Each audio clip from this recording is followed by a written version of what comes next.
podemos nosotros comulgar con esta rueda de molino. Gracias. Gracias, congresista Mulder. Congresista Velázquez. Muchas gracias, presidenta, y mi saludo al primer ministro y al ministro de Justicia. Solamente para complementar lo siguiente. En Argentina se puso en marcha este famoso paso, las primarias abiertas, simultáneas, obligatorias, desde el año 2009. Y no solamente se ha tomado de esa figura el mecanismo de elección, sino hasta el propio porcentaje para poder pasar a la primera vuelta. El artículo 49 de la ley argentina establece 1.5% del voto de hábiles para que puedan pasar a la... Pero lo que no han revisado del modelo argentino, porque este es el modelo argentino, es que en Argentina las campañas electorales son financiadas con recursos públicos, y está en la misma ley. Está en la misma ley, señor presidente del Consejo de Ministros. Entonces, en Uruguay son primarias abiertas, simultáneas, pero voluntarias. En México, en Chile, en Ecuador, todo está remitido al estatuto, que es el corazón de una institución. Entonces, el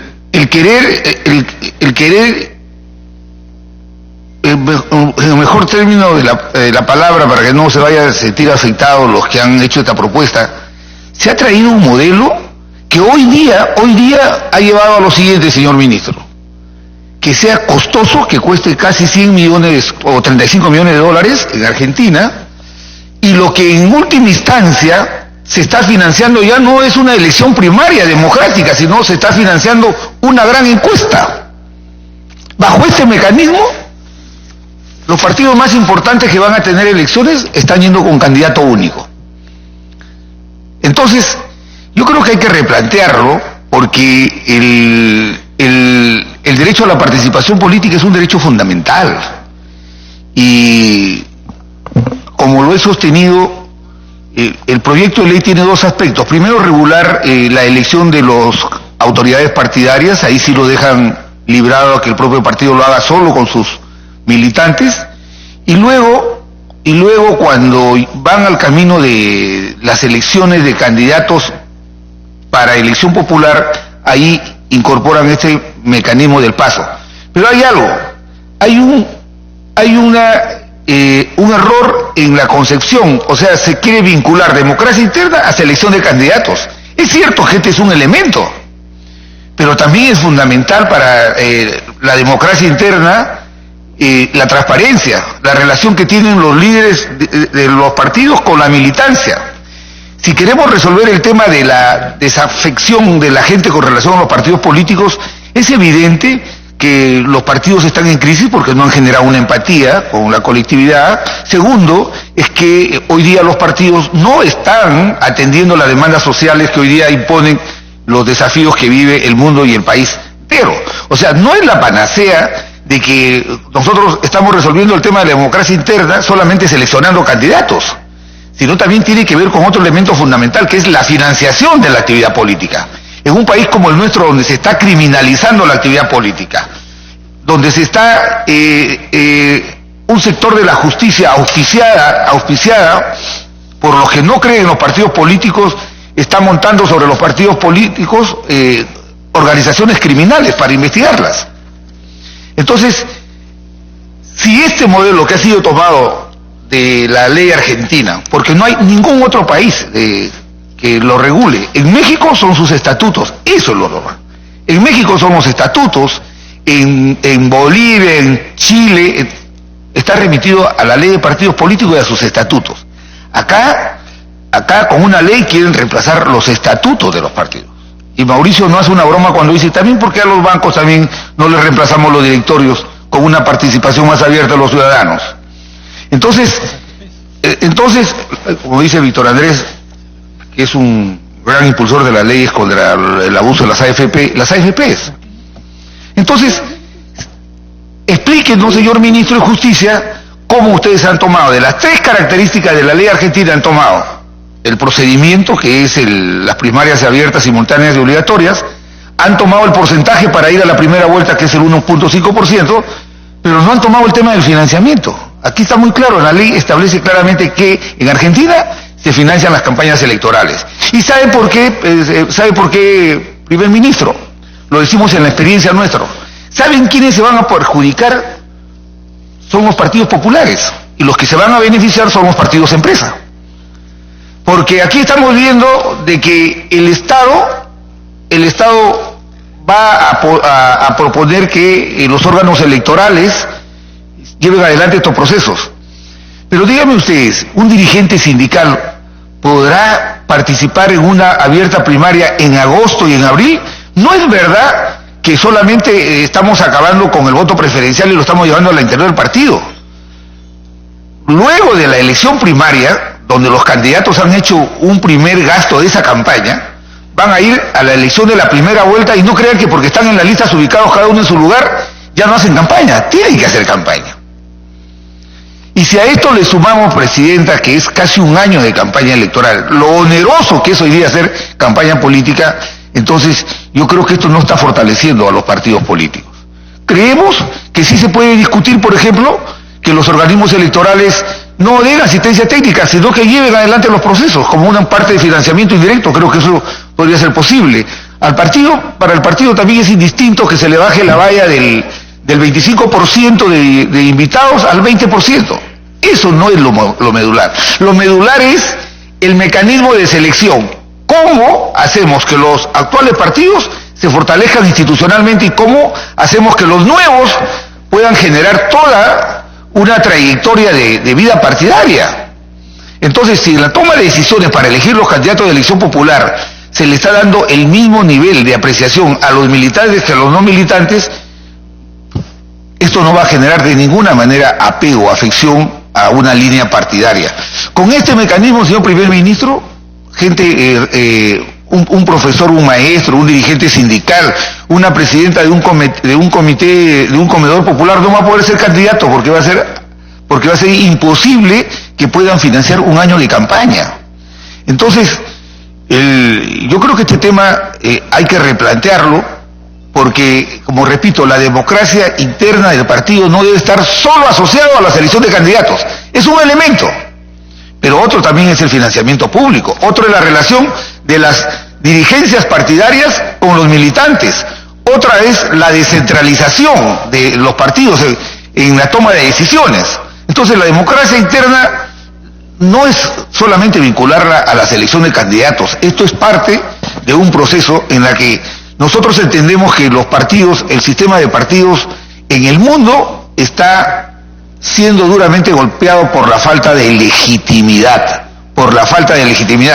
Y si a esto le sumamos un esfuerzo para tratar de darle legitimidad a los partidos, con candidatos que sean competitivos, que puedan absorber las demandas que hoy día el mundo impone, pero si a esto le agregamos el hecho que se está criminalizando la política, donde tenemos jueces y fiscales que hacen campaña abierta política, hay fiscales que han pedido, por ejemplo, el cierre del Congreso. Entonces, lo que vamos a hacer, así como se está trasladando el voto preferencial al interior de los partidos, lo que se está trasladando es toda esta arremetida de un sector de fiscales para hacer de los partidos organizaciones criminales. O sea, ya no solamente los candidatos van a tener que rendir cuenta de las primarias, porque el Estado no financia, sino también de la primera vuelta. Entonces, yo creo que hay que mirarlo sin mucho apasionamiento, y yo no creo que en Argentina esté funcionando este modelo, porque es a raíz de que casi 10 años han hecho una evaluación y lo van a replantear. Porque hoy día en Argentina, ahora que van a haber primarias, solamente los partidos van a ir con candidato único. Entonces, ¿a qué lleva eso? Lleva a que estas elecciones primarias que se van a dar en Argentina, el efecto favorable va a ser que se van a gastar 30, 40 millones de dólares en tener una gran encuesta de proyección a cómo van a ser los resultados en las elecciones generales. Pero no es verdad el modelo argentino que está generando competitividad entre los militantes de los partidos. No está. Está fracasando este modelo. Entonces, quererlo imponer en el Perú de manera obligatoria, este modelo, que en Argentina las campañas electorales primarias son financiadas por el Estado, entonces me parece que no calza con la realidad y la grave crisis que atraviesa el sistema de partidos en el país. Estamos de acuerdo que la OMPE lleve adelante los procesos, que sus resultados sean vigilantes, que se baje el porcentaje. Pero el tema de la selección de los candidatos, llevarlo bajo este mecanismo argentino, no es el más exitoso, salvo que nos pudieran dar información que diga lo contrario. Por eso, Presidenta, nosotros, como ya lo ha expresado Mauricio, que ha sido secretario general del partido, y conocemos cómo es la lógica de el funcionamiento al interior de nuestras instituciones, nosotros creemos que esto, lejos de legitimar la actividad o legitimar el sistema de partido, lo que va a hacer es fraccionarlo, balcanizarlo, y creo que ese no es el objetivo que debe perseguir una reforma política. Gracias, Presidente. Gracias, congresista Velázquez. Antes de darle el uso de la palabra a la congresista Marisol Espinosa, y solo como información para que ustedes tengan como elementos de debate, el congresista Velázquez habla de que el modelo más parecido es el modelo argentino. De hecho, calza casi exactamente. En Argentina están discutiendo en este momento la eliminación de las primarias abiertas, simultáneas y obligatorias, precisamente porque ya no cumplen con el objetivo, porque al presentar todos lista de candidatos única, ya no ocurre la competencia interna, que es lo que se busca en una primaria.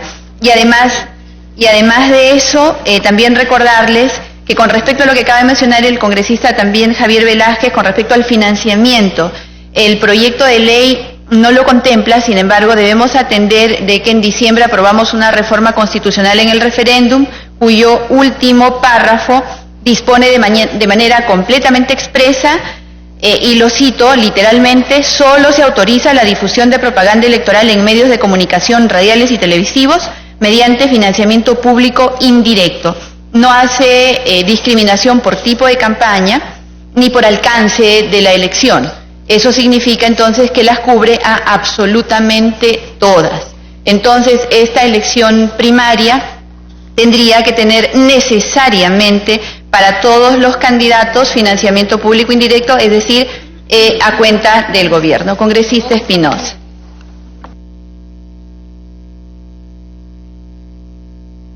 Muchas gracias, Presidenta. Saludando a los señores congresistas, al presidente del Consejo de Ministros que nos acompaña, al ministro de Justicia. Efectivamente, el tema de las elecciones internas genera controversias. Por un lado, si bien es cierto, es bueno apuntar a elecciones internas para fortalecer el tema de partidos, lamentablemente la propuesta que es en Argentina el famoso PASO, primarias abiertas, simultáneas obligatorias, en Perú es PAOS, primarias abiertas, obligatorias, simultáneas, pero que lamentablemente, como ya quienes me han antecedido han señalado, que en Argentina fracasaron. Entonces, en estos momentos se están presentando con candidaturas, listas únicas. Eso significa, además, no solamente que el modelo fracasó, sino que fue impuesta por los Kirchner para hacer frente a la oposición. Fue un mecanismo de debilitación de partidos políticos. La preocupación que tenemos en el Perú es cómo enfrentar la falta de apego que tiene la ciudadanía al tema de partidos políticos. Esta es la preocupación, entiendo, según lo que ha expuesto el ministro. ¿Cómo hacer que con una elección la gente que no milita en partidos terminan apegándose a los partidos políticos? Definitivamente que no. Lo que necesitamos es, número uno, primero hacer un diagnóstico real de lo que vivimos. Hemos venido y hemos enfrentado un problema de democracias que, si bien es cierto, elegidas por voto popular, cuando han llegado, y lo digo con conocimiento de causa, cuando han llegado al gobierno, han impuesto otra agenda, que ahora, 20 o 30 años después, nos damos cuenta que es la agenda Odebrecht. Ellos imponían sus proyectos, sus propuestas. Nosotros podríamos estar esperando 50, 70 años un proyecto para poner una represa en marcha, como es el Alto Piura, en Piura, y sin embargo vino Camargo Correa y encima se lleva 64 millones por adendas. Este es el problema que tenemos. Agendas donde no participan los políticos ganan elecciones pero no gobiernan. Este es uno de los problemas. La agenda la imponen poderes fácticos, la imponen notables, que al final hemos tenido un fracaso con el tema de la Junta Nacional de Justicia. Creo que este es uno de los principales problemas, hacer un diagnóstico adecuado para determinar y señalar que con solamente decirles vamos a hacer 2 elecciones, una previa a las elecciones generales, no se va a solucionar el problema. Necesitamos encontrar una respuesta para esto, pero no es precisamente, es uno de los caminos, pero no es el camino. La otra preocupación que tenía, bueno, era una, que no haya apego. 2, el tema de la relación con el ciudadano. ¿Cómo el ciudadano se puede sentir representado cuando, si necesita agua potable, necesita alcantarillado, se lo traslada a los congresistas, traslada a sus alcaldes, a sus gobiernos regionales, a los congresistas, y cuando no hay un programa mínimo, por ejemplo, para cerrar las brechas de agua potable y alcantarillado? Cada ministro que llega con una agenda propia y no hay un plan país. El CEPLAN no está funcionando a pesar de que hay propuestas, y cada vez tenemos propuestas diferentes. Hoy hacemos una pista, mañana hacemos un pueblo, y pasado decidimos que esa no es la agenda, que tenemos que construir otro tipo de obras. Entonces tenemos un problema serio de conexión y de conectividad entre ciudadano que necesita servicios, básicamente agua, alcantarillado, salud, educación y trabajo. ¿Cómo hacer que las políticas públicas respondan y sientan que la política le ayuda a cambiar su vida, le ayuda a mejorar su vida? Lo que el ciudadano siente es que el político que está de turno, o los políticos que estamos, manejamos la caja fiscal a nuestro antojo y no les damos resultados, y nosotros terminamos enriqueciéndonos. Eso es lo que siente la gente en la calle. ¿Cómo vamos a resolver este problema? Lamentablemente hemos optado por el tema del enfrentamiento, pero el enfrentamiento no le soluciona el problema al ciudadano que tiene a su hijo, que necesita una cama en el hospital y no la encuentra. No le soluciona la vida a esa señora que su hijo se muere de anemia y no puede atenderlo porque no recibió la educación necesaria, no está preparada, no tiene los recursos, no tiene trabajo, y mucho menos un hospital o una posta cerca del centro de su comunidad. Definitivamente el problema del desafecto entre la política y los ciudadanos es que no hemos sabido canalizar las preocupaciones, las preocupaciones que ellos tienen frente a su vida ciudadana. Por eso es importante la necesidad de garantizar un programa que se cumpla frente a una promesa electoral. Lo que le fracasa y lo que le molesta y lo que le indigna a la población es el fracaso de las propuestas frente al tema de la política. Me pide una interrupción la congresista Luz Salgado, congresista. Presidente. Congresista Gracias, Salgado. Congresista Marisol Espinosa. Gracias, presidenta. Saludando a los señores ministros, mil disculpas, pero estaba en la Comisión de Defensa. No es que llegue tarde porque me he perdido lamentablemente las exposiciones, pero no quería dejar pasar, y atendiendo que la congresista Marisol Espinosa me otorga este espacio, y también con lo que ha conversado, lo que ha manifestado el congresista Velázquez, solamente para decirles que hubo una exposición, un seminario ahora último de la OMPE, organizado casualmente, y trajo a la señora Silvana Yazbek, directora ejecutiva del Instituto de la Democracia, Elecciones y Modes de Argentina, casualmente. Y ella, en su exposición, puso una lámina muy explicativa con respecto a las elecciones internas, y dijo qué argumentos tiene en contra la Argentina, que ha hecho ya la evaluación, la vulneración de la autonomía de los partidos, y sostiene que lejos de revitalizarlos o democratizarlos, no hacen más que potenciar su crisis. La experiencia argentina es especialmente criticado, dice un mismo elector, es criticado que un mismo elector pueda votar en la interna de diferentes partidos o alianzas para cada categoría de cargos en juego. Segundo, el umbral del 1.5%, analizando el proyecto del Ejecutivo, es proscriptivo porque deja fuera de competencia a los partidos minoritarios y sin representación a los votantes de esos partidos. Es cierto, aquí salen perdiendo los partidos minoritarios, y creo que lo han entendido los partidos de izquierda, que vienen de a poquitos. Y tercero, el efecto atomizador de las primarias. Las secuelas que dejan las organizaciones y el desgaste que la doble campaña implica para los partidos con menos recursos es grave. Es una triple campaña para mí, como yo se lo explicaba al señor Tuesta, porque dicen, ya no, que los partidos pongan sus candidatos para que vayan a las internas, pero para ir a esa candidatura no es que el partido se le ocurra, va a tener que hacer elecciones internas. Eso incluye desplazamientos, elección, movilización y campañas adicionales de las costosas que ya ha hablado muchas veces la presidenta de esta comisión, de los costos que tendría que asumir el Estado para estas primarias, porque ¿con qué objeto tú le vas a quitar un derecho a alguno que se postule en una provincia para querer ser el representante de su región? Y de cada provincia tienes por lo menos 10, 15. ¿Cómo hace el partido para decir, no, yo quiero que vaya este? Estaríamos impidiendo el factor de verdadera democracia, la elección que hacen los propios ciudadanos, el costo, la elección, el desgaste del partido. A menos que se quiera destruir totalmente a los partidos políticos. No creo que esa sea la intención. Yo espero que con una buena fe es que hayan puesto este proyecto, pero estamos dando los argumentos en contra de que esto no es viable para el fortalecimiento del partido político y que es costosísimo. Van a odiar más a los partidos políticos todavía a los ciudadanos. Gracias, congresista Marisol Espinosa. Gracias, presidente.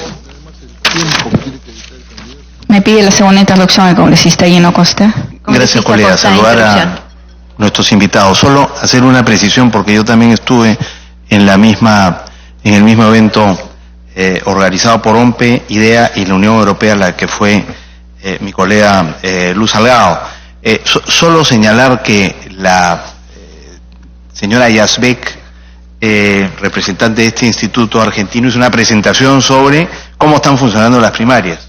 Y esa presentación fue en términos favorables. Y también señaló cuáles son las críticas que se hacen en Argentina a las primarias. Y la señora Salgado ha recogido bien cuáles son esas críticas en tres que ha formulado. Pero no es que la señora Yazbek dijera que el sistema no funciona y que esas son las razones por las cuales no funciona. Esa es la crítica que en Argentina hacen quienes no le gusta el sistema. Pero en general también se presentaron todas las ventajas y beneficios de ese mecanismo. Solo quería hacer esa precisión. Gracias. Gracias, congresista Costa. Congresista Espinosa. Gracias, presidenta. Presidenta, entonces teníamos un sistema que en Argentina no funciona. A tal punto ha fracasado que el propio ministro está planteando la nulidad de los que se presenten con lista única en las elecciones del 12 de agosto. En segundo lugar, el tema de la ciudadanía que van a tener que enfrentar no solamente 2 elecciones, sino una tercera elección por el tema de costos.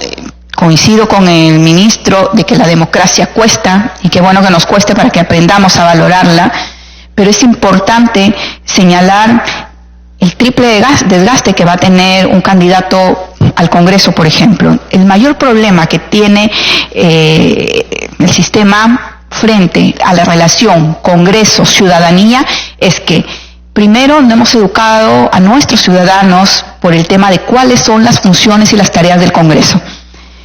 Encima, en una elección tienes que hacer propuestas y tienes que hacer promesas electorales. ¿Qué le ofrece un candidato al Congreso a un ciudadano? Una ley. Legislación, no le puedes ofrecer una obra pública, no le puedes ofrecer trabajo, pero eso es lo que espera el ciudadano, porque espera que el resultado de estas elecciones participa y pueda obtener un beneficio. Entonces, vamos a enfrentar a un Congreso, a un desgaste, que justamente ese era el mayor problema. El desgaste de relación ciudadano va a terminar mucho más desgastado, porque cuando el ciudadano considere, mira, yo te apoyé en tu campaña, y como tú no estás respondiendo, entonces en vez de sentir que tiene más afecto al sistema político, lo que tienes más desafección al sistema político. Pero además de este sistema, del desgaste, de lo que significa el costo de una tercera elección, ¿quién tiene más poder para afrontar una triple campaña? Una persona que tenga recursos suficientes, lo que significa que personas que han podido hacer campañas, yo digo porque lo hemos hecho caminando, o sea, con propuestas, no van a poder llegar. O sea, vamos a elitizar el tema de la política, lo que precisamente sé que es el objetivo contrario del Ejecutivo, más bien lo que quiere elecciones internas para que no hayan cúpulas, para que la ciudadanía de manera abierta elija. Por eso, igualmente el tema, la cifra, el 1.5%, y el tema de la pluralidad, cómo garantizar la participación de todos en un proceso en que definitivamente se necesita mucho dinero, se va a necesitar mucho dinero para poder participar, porque las campañas presidenciales vienen apoyadas por el tema del Congreso, entonces caminan juntas y hay un menor costo para los participantes. Definitivamente el tema implica cómo desarrollar apego con la ciudadanía y no solamente pasa por un tema de una sola elección en las primarias. Muchas gracias, presidente.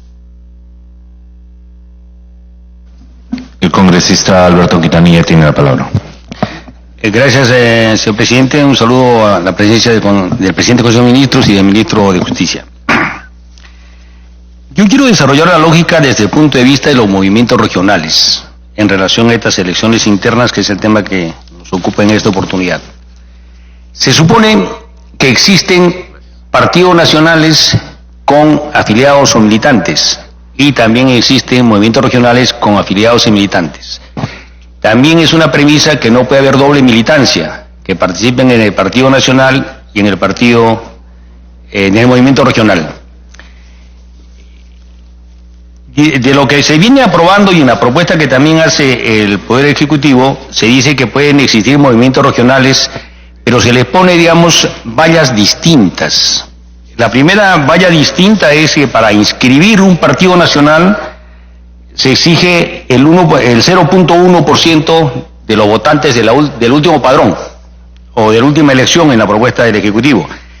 Pero los afiliados que se exigen a un movimiento regional es 1%, 10 veces más. Para que subsista después del proceso electoral un partido nacional tiene que pasar la valla del 5%, para un movimiento regional el 8%. En las elecciones, para validar su participación, a un partido nacional se le exige el 1.5% del padrón, y para los movimientos regionales el 4%. Desde ahí hay una situación de exclusión a los movimientos regionales que, en mi opinión, si es que a alguien se le anima, y nosotros estamos evaluando eso, interponer una acción de inconstitucionalidad, porque el artículo 2, inciso 2, dice que toda persona tiene derecho a la igualdad ante la ley, nadie puede ser discriminado por motivo de origen, etcétera, o de cualquier otra índole. En este caso, por militar en un partido, movimiento regional, seríamos discriminados en nuestra participación política. Eso, en mi opinión, no resiste el mismo test de no discriminación. Porque eso también tiene que ver con la participación en las elecciones. En el artículo 24 se habla de 4/5 partes de afiliados. Pero como los de los movimientos regionales no pueden afiliarse al Partido Nacional porque estarían dejando de militar en su movimiento regional, tendrían que estar en la cuota de los invitados. O sea, no tendrían una forma de participar porque a su vez no se ha contemplado, ni esta comisión ha aprobado, la posibilidad que los movimientos regionales establezcan alianzas con los partidos nacionales, que sería lo lógico. Entonces, digamos, ahí hay una situación, en mi opinión, de discriminación abierta, ¿no? Entonces, creo yo, digamos, que eso tendríamos que tratar el tema de ver cómo logramos que los movimientos regionales tengan las mismas condiciones, se les permita hacer alianzas con los partidos nacionales para que tengan, digamos, posibilidades. Bueno, ese es un tema que, en mi opinión, si a alguien se le ocurre, y nosotros estamos evaluando, vuelvo a repetir, una acción de inconstitucionalidad, fácilmente cae esta propuesta por discriminatoria contra los movimientos regionales que son reconocidos, y lo otro sería, digamos, eliminarlos, ¿no?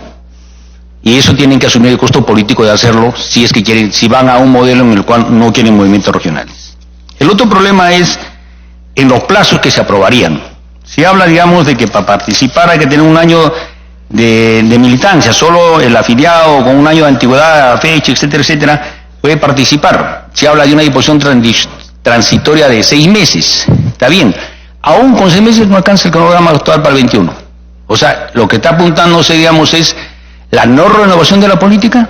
Si es así, también asuman el costo político de decirlo. No queremos en las elecciones del 21 la renovación política. Vamos a actuar solo con los partidos existentes. Si esa es la posición, díganlo y asuman el costo político, pero no aprueben, digamos, una cosa que tiende a la renovación cuando lo que se está planteando no propicia la renovación. Gracias. Tiene la palabra el congresista Rosas.